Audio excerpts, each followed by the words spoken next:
ونصلي ونسلم على رسوله الكريم. أما بعد، فأعوذ بالله من الشيطان الرجيم. بسم الله الرحمن الرحيم. يا أيها الذين آمنوا كتب عليكم الصيام كما كتب على الذين من قبلكم لعلكم تتقون أياما معدودات فمن كان منكم مريضا أو على سفر فعدة من أيام أخر وعلى الذين يطيقونه فدية طعام مسكين فمن تطوع خيرا فهو خير له وأن تصوموا خير لكم إن كنتم تعلمون. سبحان ربك رب العزة عما يصفون وسلام على المرسلين والحمد لله رب العالمين.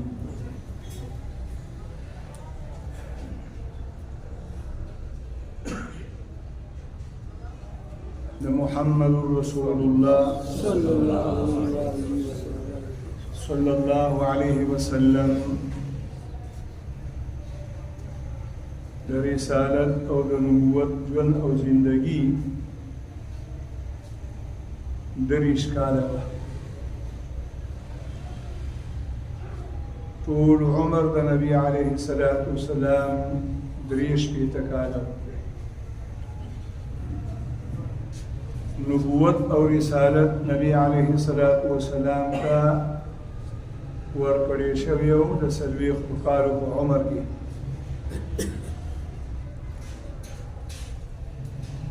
د رسالت د اهم منصب د میلاویدو نه بعد 11 کاله نبی علیه الصلاة والسلام مکہ مکرمہ کی تیر کړل. دی ژوند او دی دور او دی زمانی ته مکی دور او مکی ژوند او مکی زمانه وای او د دې دور نوم دی قبل الهجرت.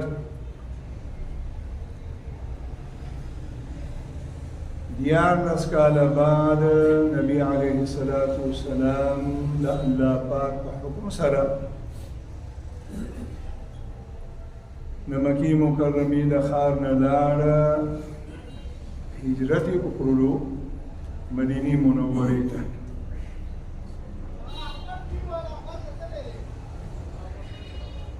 د مدینې منورې پخوانی نوم یثرب، قرآن کے اللہ ذکر کرے دی یثرب،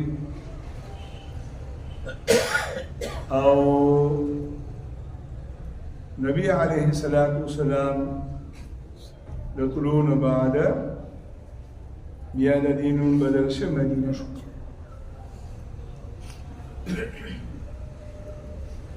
د نبی علیہ الصلاة والسلام د هجرت نه وړاندې بعضی صحابه کرامو د الله د پیغمبر په وینا سره د مکې مکرمې نه حبشې ته هجرت کړې. هغه زمانه کې د حبشې بادشاه نجاشي عیسائی و، لیکن د نبی علیه الصلاة والسلام د صحابه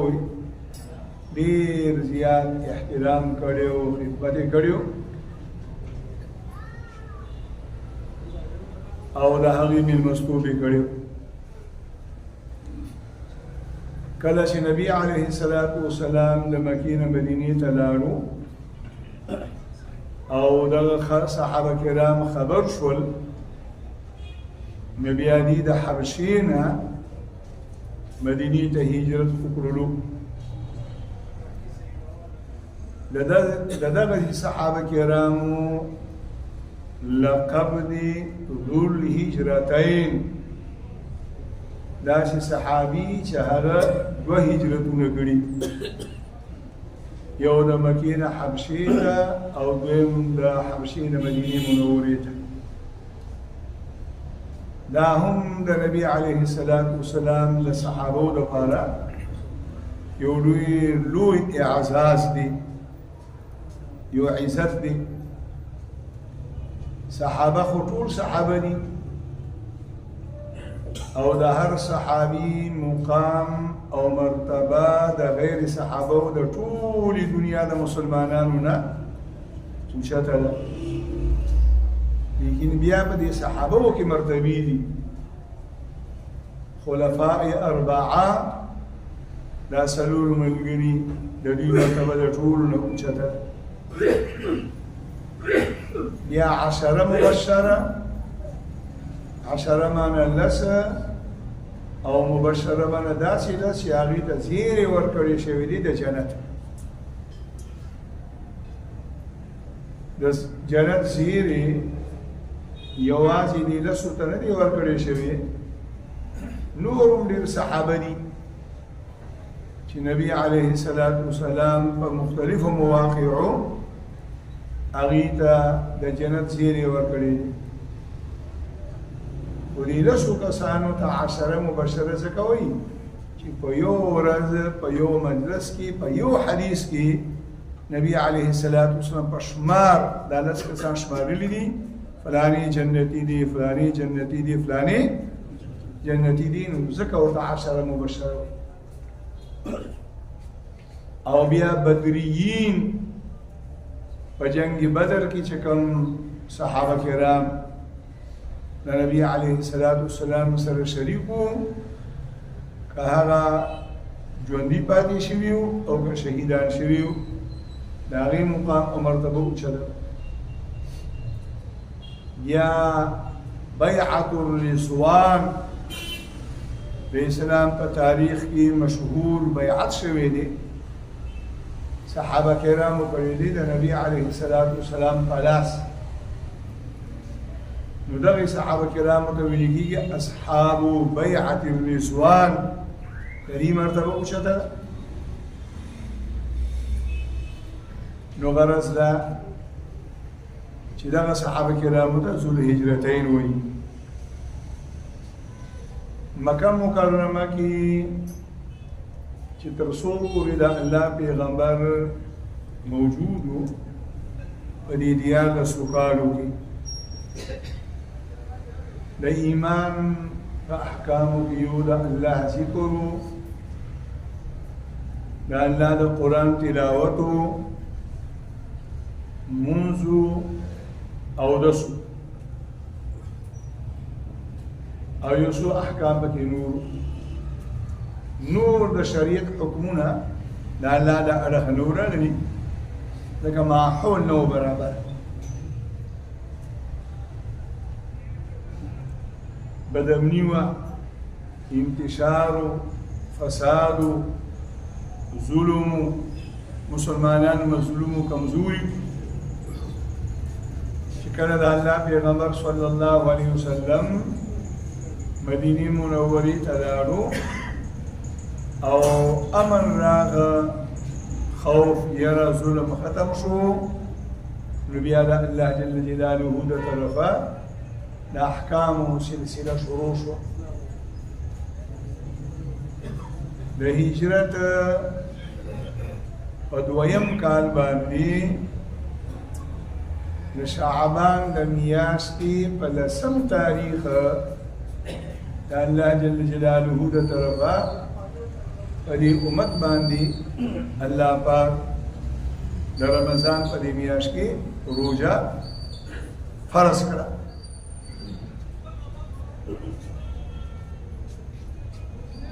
د رمضان د میاشتې د روزې د فرض کېدو نه وړاندې به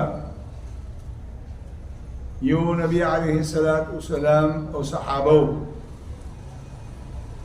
د محرم د میاشتې د لسم تاریخ روزه نیوله، او بل به د هرې میاشتې دیار لسم سوار لسم پینز لسم دادری روجی بینیولی سیامو ایام البیز دلغ روجونم دی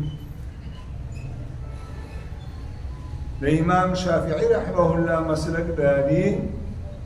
چلا روجي بدا الله پیغمبر نیولی لیکن دا نفل بطور باندی او زمون دا امام ابو حنیفه رحمه الله مسلک دادی چې دا رمضان دا میاشتی دا روجو دا فرض کېدون وړاندې دا روجي دا الله په پیغمبر باندې فرض وي او دا فرض بطور بیا نیولی د هجرت په دویم کال د شعبان د میاشتې په 10 تاریخ چې د رمضان د میاشتې روزي فرض شوې نو بیا د محرم د روزي او د نور روزي فرضیت منسوخ شو الله ختم مخکې درته یو مسله کړې وه نبي علیه الصلاة والسلام هم فرمایي الدين يسر الدين يسر دين آسان دی قرآن کم اللہ بیا وی يريد الله بكم اليسر ولا يريد بكم العسر الله استاسو سره د نرمۍ د کولو اراده کوي الله مو په سختۍ کې نه اچي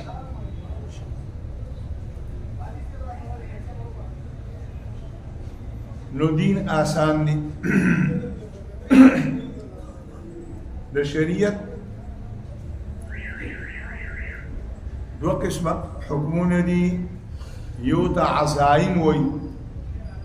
دا عزیمت جمع ده معنی د کلک حکم قطعی حکم چې خامخا به کې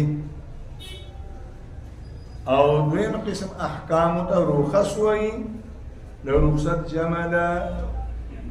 مطلب دانی الله پاک اختیار ورکړي خپل بنده ته ستا خوښه ده چې دا عبادت کې نو فایده به درته میلو شي او که نه کې نو څه ګناه در باندې نشته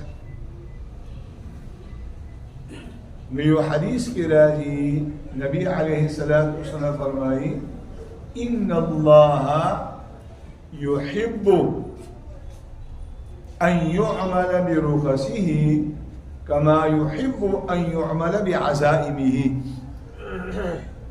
والله جل جلاله لكذا بندنا فدي خبر خوشاريږي چې دا الله بنده دا الله پاک په یو حتمی حکم باندې عملو کوي نو دا غره الله پاک په دې هم دا بنده نه خوشاريږي چې کوم رخصت الله پاک خپل بنده ته ورکړي دي نو بنده دا هغه رخصت د فایده اوچته او په اسانتیا باندې عملو نو دا کوم آیت چې ما ستاسو په مخ کې تلاوت کړو دی آیت کې الله جل جلاله د روزي حکم هم ذکر کړي او بیا په دې یو آیت کې په غنو الفاظو کې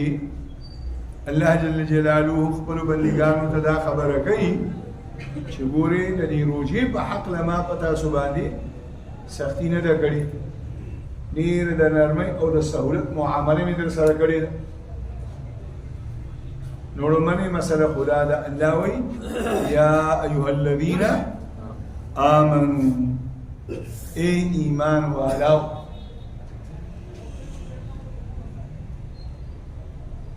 دا کټه کې په قرآن کې تقریبا 82 کې راغلي دي یا ایها الذین آمنوا عبد الله بن مسعود رضی الله تعالی عنه الله دا پیغمبر عظیم صحابی دی هغه وایي چې ای مسلمانه ای مؤمنه ای ایمانداره چې کله دا الله دا قرآن دغه آیت ستا وخت را ورسی یا ایها الذین آمنوا نو دغه آیت په دې یقین او په دې عقیده او په دې ایمان اورا چې زما الله ما ته غږ وکړو، زما الله ما ته آواز راکړه. لہذا د زړه او د سر غوږونه دې متوجه کا، نور عبس فضول کارونه دې پرېږده او د الله دې آواز ته غوږ کېږده چې الله راته څه وایي. نیابه درته د یو کار د کولو باندې تاوان دی، دا کار ګورې پرېږده مه کوه. نو یا ایها الذین آمنو، ای ایمان والو، څه شان دی؟ کتب علیکم الصیام، روزه در باندې فرض ده، روزه در باندې فرض کړی شو. چا فرض کړه؟ فرض کولو والا الله دی، یعنی ما در باندې روزه فرض کړه.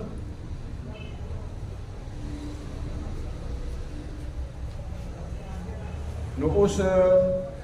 ورپسې الله وایي چې ګوره روزه مې در باندې فرض کړه، خو یریږه مه، ساړوبې په ځان مه راوړه، وارخطا کېږه مه. کتب علیکم الصیام کما کتب علی الذین من قبلکم، ستاسو غوندې بندګان د غوښو او د هډوکو او د خاورو نه جوړ نورم تیر شوي دي او په هغوی هم ما روژې فرض کړی دي. نو چې هغې نیولې دي نو معنا دا ده چې اسانه ده، تاسو یې نیولی شئ. دویم، یا ایها الذین آمنوا کتب علیکم الصیام کما کتب علی الذین من قبلکم لعلکم تتقون. او ګورئ د روژې مقصد لوږه تنده تېرول نه دي. ګورئ او ما چې په تاسو باندې روژه فرض کړه، زه ستاسو په تنده لوږه باندې نه خوشحالېږم او نه تاسو ته ستاسو په تږي کولو اوږې کولو سره څه تکلیف در رسول غواړم. نه نه، لعلکم تتقون، د دې دپاره چې تاسو بچ شئ. د څه نه بچ شئ؟ د دنیا او د آخرت د عذابونو نه بچ شئ، د دنیا او د آخرت د تکلیفونو نه بچ شئ، د دنیا او د آخرت د مشکلاتو د غمونو د پریشانونو نه بچ شئ. تتقون د تقوا نه دی او د تقوا معنا بچ کېدل، او د دنیا او د آخرت د غمونو د مصیبتونو د پریشانونو د بچ کېدو ذریعه لاره طریقه د الله حکم نه. یا ورپسې وایي یا ایها الذین آمنوا کتب علیکم الصیام کما کتب علی الذین من قبلکم لعلکم تتقون ایاما معدودات. د شمار یو څو ورځې مې در باندې روژه فرض کړې ده، 6 میاشتې نه دي، 3 میاشتې نه دي، 2 میاشتې نه دي، ایام معدودات. د شمار ورځې بچې خبرېږي دغه د نن 5مه روژه روانه ده او الله جل جلاله د انسان په فطرت کې داسې ایښی دی چې انسان کوم څیز ته کار ووایي او ملا وتړي نو الله پاک یې ورته اسانوي. دا د انسان فطرت دی، د غټ نه غټ کاري، د مشکل نه مشکل کاري، خو چې یو ځل انسان مسلمان په بسم الله کې الله یې اسانه کړي او چې دا اول لري حوصله وبېلي او په ځان ساړوبې راولي او ځان ته یې ګرانه کړي، بل بیا ورته اسان کار هم ګران شي. بیا ورپسې الله وایي چې زما بنده روژه مې در باندې فرض کړه او تا سره خو بیماري هم تړلې ده، کېدای شي د روژو په دې دوران کې بیمار شي الله وی زدی په عذاب ومنه فمن كان منكم مريضا فعدة من أيام أخر ناجونا شوي نخير دي لطول الدنيا دخل روجة تقوجك او ته بیماری او د بیماری په وجه باندې د روزي په نیولو کې تاسو تکلیف دی نو ستا په کوجه باندې الله ستانه زیات خوشحالي کې ساده روزي ده